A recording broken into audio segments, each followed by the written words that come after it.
শাহজালাল বিমানবন্দরের কার্গো ভিলেজে অগ্নি নির্বাপনে নিজস্ব ব্যবস্থা ছিল না, ক্ষতি ছাড়াতে পারে $1 বিলিয়ন, শঙ্কা ব্যবসায়ীদের। এখানে অনেক কম্বাসেবল ম্যাটেরিয়াল ছিল, মানে হ্যাজার্ডাস যে ম্যাটেরিয়াল এর লোডটা অনেক বেশি।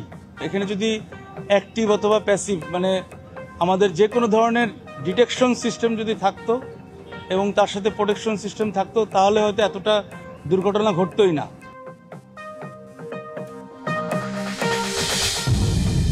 এবং জুলাই সনদের আইনি ভিত্তি নিয়ে মতপার্থক্য, আইন ও সংবিধান বিশেষজ্ঞদের। সেই অনুষ্ঠানে জুলাই যোদ্ধাদের অনুপস্থিতি হতাশ করেছে জাতিকে। বছর হয়ে গেল জুলাই সনদ নিয়ে আলাপ আলোচনা চলছে, তো এটা কেন আমরা ঐক্যমত্য কমিশন যখন আলাপ আলোচনা করছে তখন তারা কেন তাদের এই অভিযোগগুলো উত্থাপন করলো না, আজকে কেন? জানাচ্ছিল মার্কেন্টাইল ব্যাংক সংবাদ শিরোনাম, দিনের গুরুত্বপূর্ণ সংবাদ, পাশাপাশি বিশেষ প্রতিবেদন, আর সেই সাথে থাকছে কিছু সংবাদের পরিপ্রেক্ষিতে বিশেষজ্ঞ মতামত। আর আপনাদের সাথে আছে আমি রঞ্জন শুভ। শাহজালাল আন্তর্জাতিক বিমানবন্দরের কার্গো ভিলেজে অগ্নি নির্বাপনে নিজস্ব কোনো ব্যবস্থা ছিল না বলে মন্তব্য করেছেন ফায়ার সার্ভিসের পরিচালক লেফটেন্যান্ট কর্নেল মোহাম্মদ তাজুল ইসলাম চৌধুরী। তিনি বলেন, কার্গো ভিলেজে আগুন সম্পূর্ণ নেভানো হয়েছে। অতিরিক্ত সতর্কতা হিসেবে ফায়ার সার্ভিসের 4টি ইউনিট সেখানে রাখা হবে। আমাদের এই চ্যালেঞ্জটা আমরা মোকাবেলা করতে পেরেছি এবং সময় লেগেছে। ভিতরে দেখেছি বেশ কিছু ফাটল ধরেছে, কলামেও ফাটল ধরেছে। এটা অবশ্যই ঝুঁকিপূর্ণ, তবে অতটা ঝুঁকি নয়। আমরা যেহেতু কাজ করছি, বেশি ঝুঁকিপূর্ণ হলে আমরা হয়তো ভিতরে ঢুকতাম না এখন। তবে এটা ঝুঁকিপূর্ণ হালকা রয়েছে এবং আমি আশা করব যে এই ভবন কর্তৃপক্ষ তারা অবশ্যই এটা জরিপ করে এটা বের করবেন যে কতটুকু ঝুঁকিপূর্ণ। শাহজালাল আন্তর্জাতিক বিমানবন্দরে আছেন সহকর্মী পার্থ সাহা। বিস্তারিত জানাতে তিনি আমাদের সাথে যুক্ত হচ্ছেন। পার্থ, আপনার কাছে আমার প্রথমই প্রশ্ন থাকবে, ব্যবসায়ীরা বলছেন যে $1 বিলিয়ন ছাড়াতে পারে। সেই ক্ষেত্রে যদিও এখনো চলমান সেই ক্ষয়ক্ষতি নিরূপণের যেই চেষ্টা, আমি আপনার কাছে জানতে চাই যে এখন পর্যন্ত আসলে সেই ক্ষয়ক্ষতি কতটা হয়েছে সেই ব্যাপারে কোনো ধারণা দিতে পেরেছেন কিনা কর্মকর্তারা? শুরুতেই ক্ষয়ক্ষতির পরিমাণ সম্পর্কে জানতে চাইলেন, তবে এখন পর্যন্ত কিন্তু যে তদন্ত কমিটি গঠন করা হয়েছে সেই তদন্ত কমিটি থেকে কোনো রিপোর্ট জমা দেওয়া হয়নি। তবে ব্যবসায়ীদের একটি সংগঠন বিজিএমইএ তারা ধারণা করছে $1 বিলিয়নের মতো ক্ষয়ক্ষতি হতে পারে। আমি বর্তমানে কার্গো ভিলেজের ঠিক সামনেটিতে কিন্তু আপনাদেরকে দেখানোর চেষ্টা করব একটু। এই কার্গো ভিলেজের যে ভবনটি, সেই ভবনটি দীর্ঘ সময় অর্থাৎ 27 ঘন্টার বেশি সময় ধরে কিন্তু অগ্নিকাণ্ডে জ্বলে ভিতরে যে মালামাল ছিল সেই মালামাল সব পুড়ে কিন্তু একেবারে ধ্বংসস্তূপে পরিণত হয়েছে। এবং আপনারা জানেন মূলত এই কার্গো ভিলেজে কিন্তু রাখা হতো বাংলাদেশ থেকে যে সকল মালামাল রপ্তানি এবং আমদানি যে করা হতো যে সকল পণ্য, সেই পণ্যগুলোই কিন্তু এখানে রাখা হতো। এবং আকাশপথে পরিবহন করা যে পণ্যগুলো সেগুলো কিন্তু সাধারণত মূল্যবান এবং সময় সাপেক্ষ, অল্প সময়ে নষ্ট হয়ে যাওয়া এমন পণ্যগুলোই কিন্তু মূলত এই কার্গো ভিলেজে রাখা হতো। সেক্ষেত্রে বৃহস্পতিবার যে সকল মালামাল কার্গো ভিলেজ থেকে বের হয়েছে, তা ছাড়া যে মালামালগুলো বৃহস্পতিবার এসে বিমানবন্দরে এই কার্গো ভিলেজে রাখা হয়েছে সেগুলো কিন্তু শুক্র এবং শনিবার বন্ধের দিন থাকায় এই 2 দিনের যে মালামাল স্টক হয়েছে সেই মালামালে কিন্তু পুরো ভর্তি ছিল। এই কার্গো ভিলেজের যেই জায়গাটি রয়েছে সেই জায়গাটি পুরোটি সম্পূর্ণ ছিল।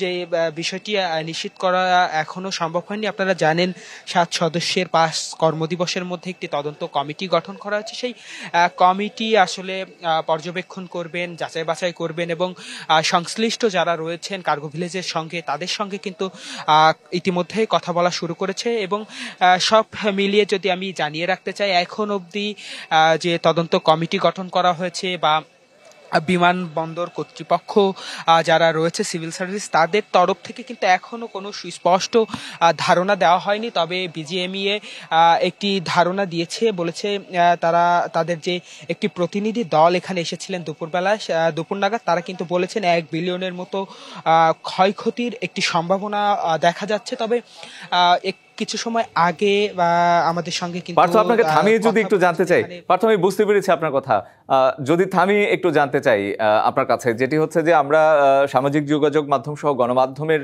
প্রতিবেদনে দেখেছি কোথাও কোথাও একটা আশঙ্কা প্রকাশ করা হয়েছে কিন্তু যে এটি নাশকতা হতে পারে।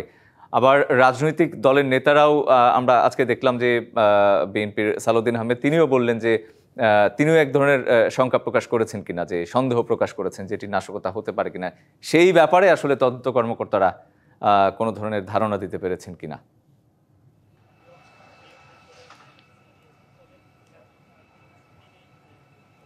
জি, আপনি যেমনটি বলছেন, বিমানবন্দর কিন্তু একটি স্পর্শকাতর জায়গা। সেই জায়গাটিতে আসলে নাশকতার যে বিষয়টি আলোচনা সমালোচনায় উঠে আসছে, সেই বিষয়েও কিন্তু তদন্ত যে কমিটিটি গঠন করা হয়েছে, সেই কমিটিতে যে সদস্য রয়েছে তারাও কিন্তু এই বিষয়ে পর্যবেক্ষণ করছে, যাচাই বাছাই করছে এবং আলোচনা সমালোচনা, এখানে যারা প্রত্যক্ষদর্শী রয়েছে তারাও কিন্তু বলছেন এই যে বিষয়গুলো, যে এই স্পর্শকাতর জায়গায় কিভাবে এত বড় একটি অগ্নিসংযোগের ঘটনা ঘটলো, বা যে মালামালগুলো রয়েছে সেগুলো কি কোনোভাবে অগ্নিকাণ্ডের ঘটনা থেকে বাঁচিয়ে নেওয়া সম্ভব হতো কিনা, সে বিষয়েও কিন্তু আসলে প্রশ্ন উঠছে। তবে এই ফায়ার সার্ভিসের তরফ থেকে কিছু সময় আগে কিন্তু ব্রিফিং করা হয়েছে, তারা বলছিলেন যে ফায়ার সার্ভিসের অর্থাৎ আগুন লাগার পরে যে কার্গো ভিলেজটি রয়েছে সেখানে কিন্তু তাদের কোনো নিজস্ব ব্যবস্থা ছিল না, যে কারণেই মূলত আগুনটি দ্রুত সময়ের মধ্যে ছড়িয়ে পড়ে এবং কার্গো ভিলেজে থাকা যে সকল মালামাল সেগুলো কিন্তু একেবারে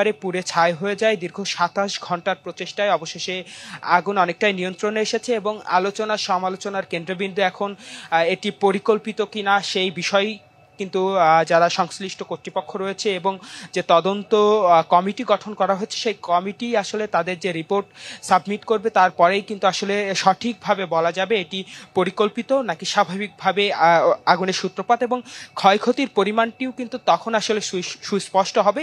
এখন সুস্পষ্টভাবে কিছুই এখানে যারা কর্তব্যরত রয়েছে তারা কিন্তু কিছুই এই বিষয়ে সুস্পষ্টভাবে বলতে পারছেন না। জি পার্থ, আপনাকে ধন্যবাদ। শাহজালাল আন্তর্জাতিক বিমানবন্দরের পোড়া কার্গো ভিলেজ থেকে বেরিয়ে আসছে ক্ষয়ক্ষতির চিহ্ন।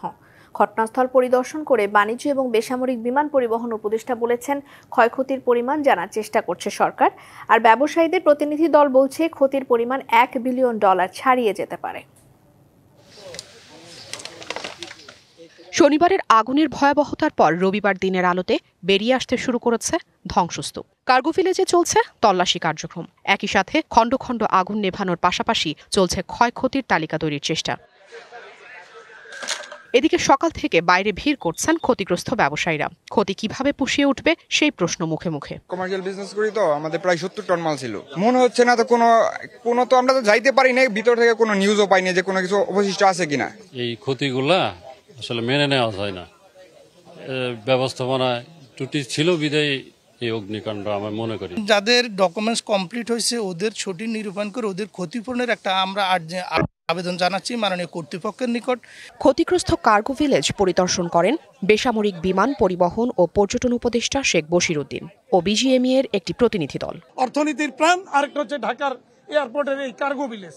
এরকম গুরুত্বপূর্ণ দুইটা জায়গা যদি এরকম অরক্ষিত থাকে তাহলে আমাদের আর নিরাপত্তা বা দেশের অর্থ সম্পদ বলেন, অর্থনীতি বলেন, কোথায় ভরসা রাখতে পারে? আপনারা আগুনের লেলিহান শিখা দেখেছেন। এটার পরে ওখানে যে ধূম্রজাল সৃষ্টি হয়েছিল, বিশেষত এই ধূম্রজাল হওয়ার ফলে ওর ভিতরে অ্যাপ্রোচ করার মতো কোনো অবস্থা ছিল না। যতক্ষণ অবস্থা ছিল ততক্ষণ মালপত্র সরানো হয়েছে। এটা কি দুর্ঘটনা নাকি নাশকতা বলে মনে করছেন? এগুলো সকল কিছুকে আমলে নিয়েই অনুসন্ধান চালানো হবে। রবিবার সকাল থেকে নির্ধারিত সময়েই ছেড়ে যাচ্ছে অধিকাংশ ফ্লাইট। অগ্নি দুর্ঘটনার খবরে অনেকে সময়ের আগেই চলে এসেছেন বিমানবন্দরে। আগুনের মাধ্যমে কিন্তু সমস্যা হয়েছে না, আমার ঠিক টাইমে ছেড়ে যাবে, 1:45 মিনিটে ছেড়ে যাবে। না আসতে কোনো সমস্যা হয়েছে না। এখন যাতে যেতে সময় যে হইব হইতে পারলাম না, ফ্লাইট তো আবার হয়েছে না, ওইলে না বুঝতাম যে হয়েছে। শনিবার রাতের ঘটনার কারণ অনুসন্ধান ও দায় দায়িত্ব নির্ধারণে 7 সদস্যের তদন্ত কমিটি গঠন করেছে বিমান বাংলাদেশ এয়ারলাইন্স। কমিটিকে 5 কর্মদিবসের মধ্যে প্রতিবেদন জমা দিতে বলা হয়েছে। Afrin Anwar, DBC news, Dhaka. শাহজালাল আন্তর্জাতিক বিমানবন্দরে কার্গো ভিলেজে আগুনের ঘটনায় স্বরাষ্ট্র সচিবের নেতৃত্বে গঠন করা হয়েছে 7 সদস্যের কোর কমিটি। তো শাহজালাল আন্তর্জাতিক বিমানবন্দরের কার্গো ভিলেজের আগুন 27 ঘন্টা পর পুরোপুরি নিভেছে। চলছে ক্ষয়ক্ষতির পরিমাণ জানার চেষ্টা। এ নিয়ে আরও জানবো আমাদের সহকর্মীর কাছ থেকে। সহকর্মী পার্থ সাহা সেখানে আছেন। পার্থ, আমাদেরকে জানাবেন, ফায়ার সার্ভিস তো আগুন নেভানোর কোনো নিজস্ব ব্যবস্থা ছিল না বলে কার্গো ভিলেজে সেটি জানিয়েছে এবং সেই সাথে ব্যবসায়ীরা কিন্তু অনেক বড় ধরনের একটি ক্ষতির কথা বলেছে, যে $1 বিলিয়ন ছাড়িয়ে যেতে পারে। তো সবকিছু মিলিয়ে সার্বিকভাবে সেখানে এখন কি পরিস্থিতি? রেদনা যেমনটি বলছিলেন, আমি এখন কার্গো ভিলেজের ঠিক সামনে অবস্থান করছি এবং ফায়ার সার্ভিসের যে তৎপরতা সেটি কিন্তু এখনো চলছে। তবে যেমনটি বলছিলেন, দীর্ঘ 27 ঘন্টার প্রচেষ্টায় আগুনের যে তীব্রতা সেটি কিন্তু নিভাতে সক্ষম হয়েছে ফায়ার সার্ভিস, এবং ফায়ার সার্ভিসের সঙ্গে সহযোগিতায় ছিলেন বিমান বাহিনী, সেনাবাহিনী, পুলিশ, আনসার, বিজিপি সহ আইন শৃঙ্খলা বাহিনীর যে সদস্য, তারা কিন্তু ফায়ার সার্ভিসের সাথে সার্বিক সহযোগিতায় আগুনের যে তীব্রতা সেটি কিন্তু একেবারেই নিভে গিয়েছে বলে আমাদেরকে জানানো হয়েছে। তবে আমরা কিছু সময় আগে ফায়ার সার্ভিস ও সিভিল ডিফেন্সের পরিচালক অপারেশন, তিনি কিন্তু আমাদের সঙ্গে একটি সংবাদ সম্মেলন করেছে এবং সেই সংবাদ সম্মেলনের মধ্য থেকে তিনি কিন্তু আমাদেরকে নিশ্চিত করেছেন যে এখন যে কার্গো ভিলেজের যে ভবনটি সেটি কিন্তু একেবারেই আগুনের যে লেলিহান শিখা সেটি কিন্তু একেবারেই নেই। তবে এখনো কিন্তু কার্গো ভিলেজের যে পুরো এরিয়াটি, সেই এরিয়াতে আমরা ধোঁয়া দেখতে পাচ্ছি। এবং আরেকটি বিষয় যদি জানিয়ে রাখতে চাই, ফায়ার সার্ভিস ও সিভিল ডিফেন্সের পরিচালক এবং যে অপারেশনের দায়িত্বে যিনি রয়েছেন, তিনি কিন্তু আমাদের একটি বিষয় নিশ্চিত করেছেন, কার্গো ভিলেজের যে ভবনগুলো রয়েছে সেই ভবনে যে অগ্নিকাণ্ডের ঘটনা, সেই অগ্নিকাণ্ডের ঘটনার পরে ভবনটির যে কাঠামো সেটি কিন্তু অনেকটাই ধ্বংসস্তূপে পরিণত হয়েছে এবং বিভিন্ন পিলারে ফাটল সৃষ্টি হয়েছে। মূলত সেই ফাটলের কারণে কিন্তু ভবনটি বর্তমানে ঝুঁকিপূর্ণ হিসাবে বিবেচনা করা হচ্ছে এবং এই ভবনের ভিতরে যে মালামাল ছিল সেগুলো কিন্তু এখনো কিছু অক্ষত আছে কিনা সেটিও কিন্তু যাচাই বাছাই পর্যবেক্ষণ করছেন এবং যারা এখানে কাজ করছেন তারা কিন্তু বলছেন যে এই ভবনটি যেহেতু ঝুঁকিপূর্ণ ঘোষণা করা হয়েছে, সেক্ষেত্রে অনেকটি সাবধানতা অবলম্বন করেই আসলে কাজ করতে হচ্ছে। এবং আরেকটি বিষয় কিন্তু উনি ফায়ার সার্ভিসের যে কর্তব্যরত অফিসার রয়েছে তিনি কিন্তু নিশ্চিত করেছেন যে এখানে বর্তমানে এখনো 4টি ইউনিট কিন্তু সক্রিয় রয়েছে, যেন কোনো অপ্রীতিকর ঘটনা বা অনাকাঙ্ক্ষিত ঘটনা আবার না ঘটে সেটি কিন্তু পর্যবেক্ষণ করার জন্য 4টি ইউনিট কিন্তু এখানে থাকবে বলে তিনি নিশ্চিত করেছেন। প্রেতনা, এই ছিল আমার কাছে সর্বশেষ। পার্থ, ধন্যবাদ আপনাকে। আন্দোলনের জেরে চট্টগ্রাম বন্দরে কন্টেইনার জটের কারণে পণ্য বোঝাই না করেই ছেড়ে গেছে 6টি জাহাজ। তবে কর্তৃপক্ষের আশ্বাসে গেট ফি বৃদ্ধির আন্দোলন প্রত্যাহার করেছেন পরিবহন মালিকেরা। যদিও বর্ধিত মাশুলের প্রতিবাদে কর্মবিরতি চালিয়ে যাবে C&F এজেন্টস অ্যাসোসিয়েশন। আর শুল্ক বৃদ্ধি ইস্যুতে বন্দর বন্ধ করে দেওয়ার হুঁশিয়ারিতে অনড় ব্যবসায়ীরা। তাদের দাবি, বিদেশি অপারেটরদের সুবিধা দিতেই ট্যারিফ বাড়িয়েছে সরকার। আমদানি রপ্তানিতে 41% শুল্ক বাড়িয়ে গেল 14 সেপ্টেম্বর গেজেট প্রকাশ করে চট্টগ্রাম বন্দর। ব্যবসায়ীদের আপত্তির পরও 15 অক্টোবর থেকে কার্যকর হয় নতুন মাশুল। এই সিদ্ধান্তের পর মাঠে নামেন বন্দর ব্যবহারকারী ব্যবসায়ীরা। চট্টগ্রাম বন্দরের অযৌক্তিক ও অতিরিক্ত ট্যারিফ 7 দিনের মধ্যে সমাধান না হলে বন্দর বন্ধ করে দেওয়ার হুঁশিয়ারি দেন ব্যবসায়ী নেতারা। স্টেক হোল্ডারদের সাথে বসে যৌক্তিক এবং বাস্তবসম্মত ট্যারিফ যদি পুনর্নির্ধারণ না করা হয় তাহলে 1 সপ্তাহ পরে চট্টগ্রাম বন্দর বন্ধ করে দেওয়া হবে। ব্যবসায়ীদের দাবির সাথে সংহতি জানিয়ে রবিবার সকাল থেকে 4 ঘন্টা প্রতীকী কর্মবিরতি পালন করছেন C&F এজেন্টরা। বন্ধ রয়েছে পণ্য খালাস। এই ট্যারিফ যদি কমানো না যায় তাহলে এটা যদি পার্মানেন্ট হয়ে যায় তাহলে ব্যবসায়ীদের যাওয়ার আর কোনো জায়গা থাকবে। এদিকে বন্দরের প্রবেশ ফি বাড়ানোর প্রতিবাদে 2 দিন ধরে বন্ধ পণ্য পরিবহন। লাইন খরচের মধ্যে ড্রাইভারদেরকে ইনক্লুড করা থাকতো। এখন ড্রাইভার শ্রমিক ইউনিয়ন আগে থেকেই ডিক্লার দিছে যে 230 টাকার গেট পাস মালিক পক্ষ কাটে দিলে ওনারা গাড়ি ঢোকাবে। এদিকে বন্দর কর্তৃপক্ষের সাথে বৈঠকের পর কর্মসূচি প্রত্যাহার করেছে প্রাইম মুভার ও ট্রেলার মালিকরা। 230 টাকা করছে, ওইটা স্থগিত করে 57 টাকা 50 পয়সার উপরে এবং বন্দরে গাড়ি ঢুকানোর দিয়েছেন, উনি আশ্বাস দিয়েছেন। এর উপরে আমরা উঠে আসছি ওনার এই আশ্বাসের উপরে।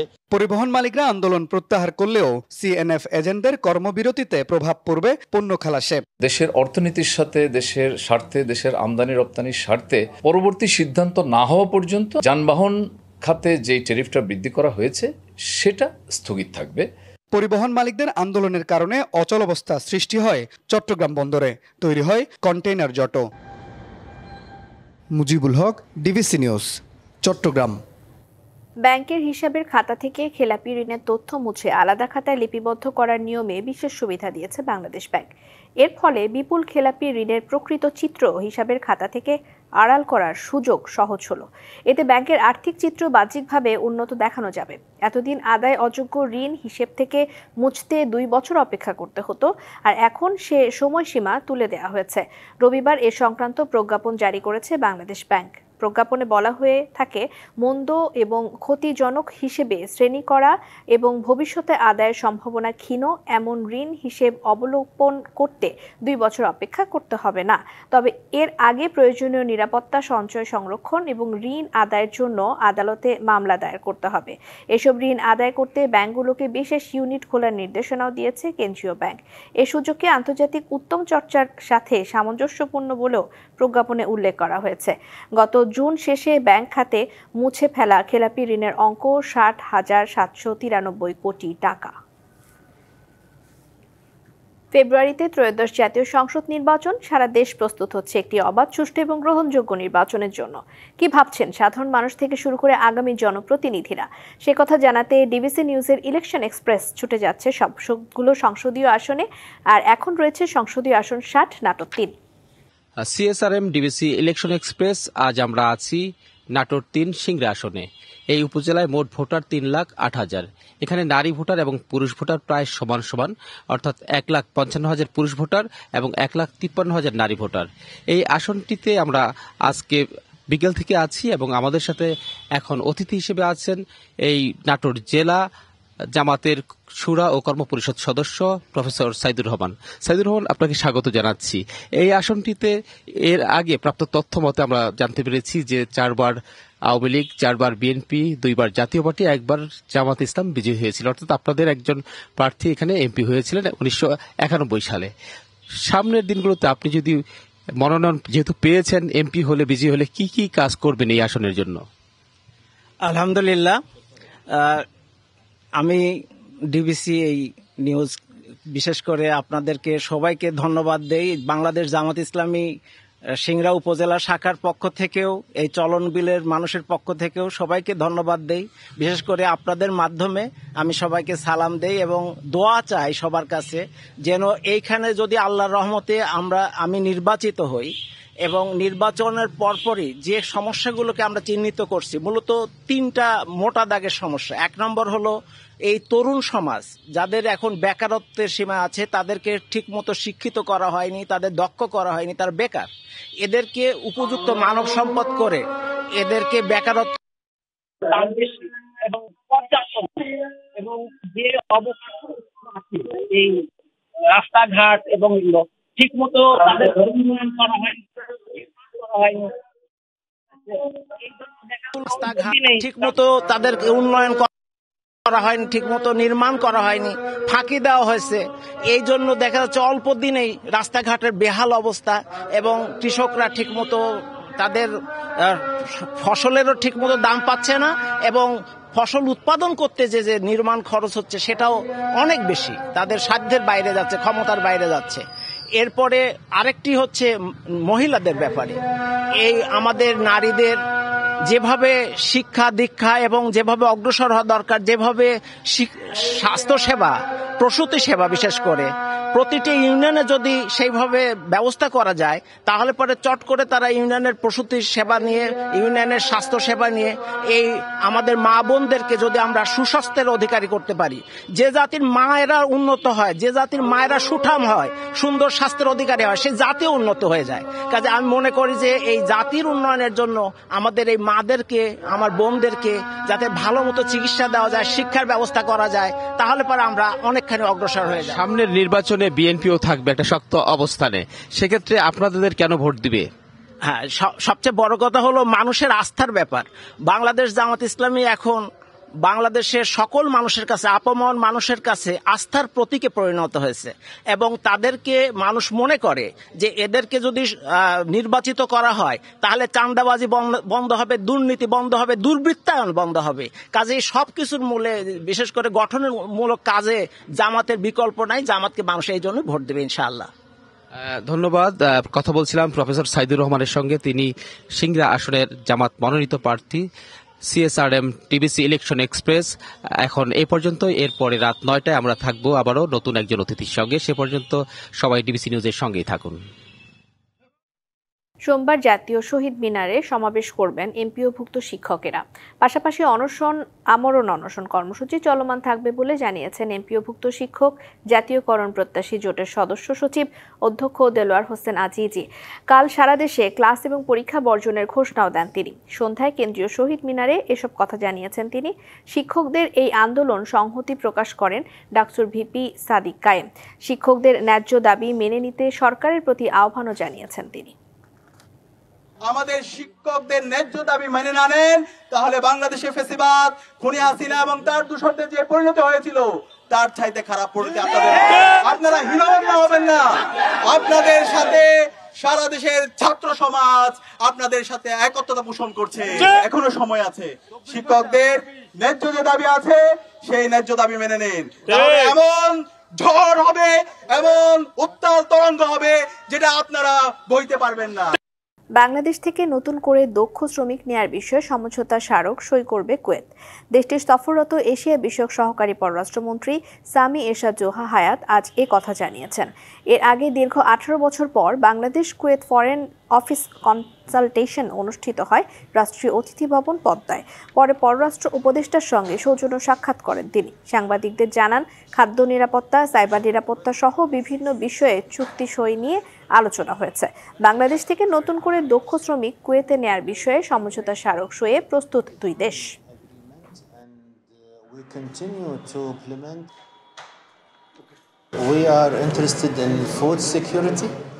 আমরা খাদ্য নিরাপত্তা, সাইবার নিরাপত্তা এবং শিক্ষার বিষয়ে চুক্তি করতে আগ্রহী।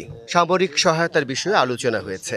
বাংলাদেশ থেকে দক্ষ শ্রমিক নেয়ার বিষয়ে নতুন সমঝোতা স্মারক সইয়ের ব্যাপারেও কাজ চলছে।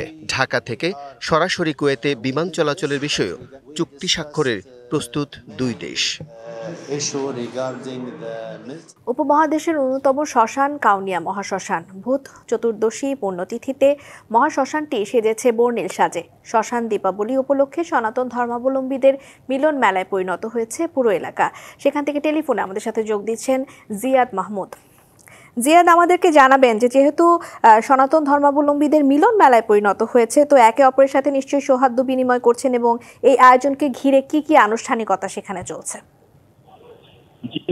কালী পূজার আগের দিন মানে আজকে ভূত চতুর্দশী পুণ্যতিথিতে প্রতি বছরের ন্যায় সনাতন ধর্মাবলম্বীরা তাদের প্রয়াত স্বাভাবিককে জানিয়ে শ্রদ্ধা নিবেদন করতে এসেছে এবং এখানে লোকারণ্য অবস্থা আপনাকে যদি একটু জানিয়ে রাখতে আজকে 1927 সাল থেকে উপমহাদেশের এই সর্ববৃহৎ দীপাবলি উৎসব উদযাপিত হয়ে আসছে বরিশালে এবং এখানে প্রতি বছর আসছেন তারা বলছেন যে তাদের পূর্বপুরুষের সমাধিকে শ্রদ্ধা জানাতে এখানে আসেন। কেউ মোমবাতি নিয়ে আসেন, কেউ ফুল নিয়ে আসেন, কেউ দ্রব্য নিয়ে আসেন এবং সেটা দিয়ে তারা পুজো করে থাকেন এখানে এসে। আপনাকে একটু তথ্য জানিয়ে রাখি যে বরিশাল নগরীর পশ্চিম কাউনিয়া নতুন বাজার এলাকায় প্রায় 6 একর জমির উপরে যে মহাশ্মশান, এখানেই কিন্তু এই আয়োজনটি অনুষ্ঠিত হয়ে থাকে এবং এই আয়োজনটি প্রায় 200 বছর আগে, এই শ্মশানটি প্রায় 200 বছর আগে এখানে প্রতিষ্ঠিত হয়। এখানে প্রায় 61,000-এরও বেশি সমাধি রয়েছে, যদিও 50,000-এর বেশি অধিক পাকা এবং 10,000 কাঁচা মঠ রয়েছে। তবে নতুন এই সময় এসে দেখলাম যে মঠগুলো নানা আলোকসজ্জায় সজ্জিত করা হয়েছে এবং এখানে হাজারো মানুষের সম্মিলন ঘটেছে। শুধুমাত্র যে হিন্দু সম্প্রদায়ের মানুষ আসছেন এমনটি নয়, এখানে মুসলমানরা আসছেন, খ্রিস্টানরা আসছেন, মানে এটি অনুষ্ঠানটি একটি সার্বজনীন অনুষ্ঠানে পরিণত হয়েছে। এখানে যে মিলন মেলা সৃষ্টি হয়েছে এটি কিন্তু এখানে দেশের বাইরে থেকেও মানুষ আসছেন। আমরা যদি জানি যে এখানে ভারত, নেপাল, শ্রীলঙ্কা থেকেও আসছেন, তারা দেখছেন এবং অনেকেই বলছেন যে তাদের যে পূর্বপুরুষরা মারা গিয়েছেন তাদের জন্য হলেও একটা দিন তাদের স্মৃতি রক্ষার্থে এখানে আসছেন এবং সেখানে আয়োজন তারা অংশ নিচ্ছেন। তো এই অনুষ্ঠানটি চলবে এবং রাত ধরে এখানে মানুষজন আসবেন এবং আগামীকাল এখানে কালী পুজো অনুষ্ঠিত হবে। তো এতটুকুই ছিল বরিশাল থেকে আমার কাছে। জিয়াদ মাহমুদ টেলিফোন আমাদের সাথে যোগ দিয়েছিলেন, ধন্যবাদ আপনাকে। সংবাদে এই ছিল এখনকার মতো। ডিবিসি নিউজের সংবাদগুলো পড়তে ভিজিট করুন dbcnews.tv আর ভিজিট করুন ডিবিসি নিউজের ফেসবুক পেজ এবং ইউটিউব চ্যানেল। ডিবিসির সঙ্গেই থাকুন।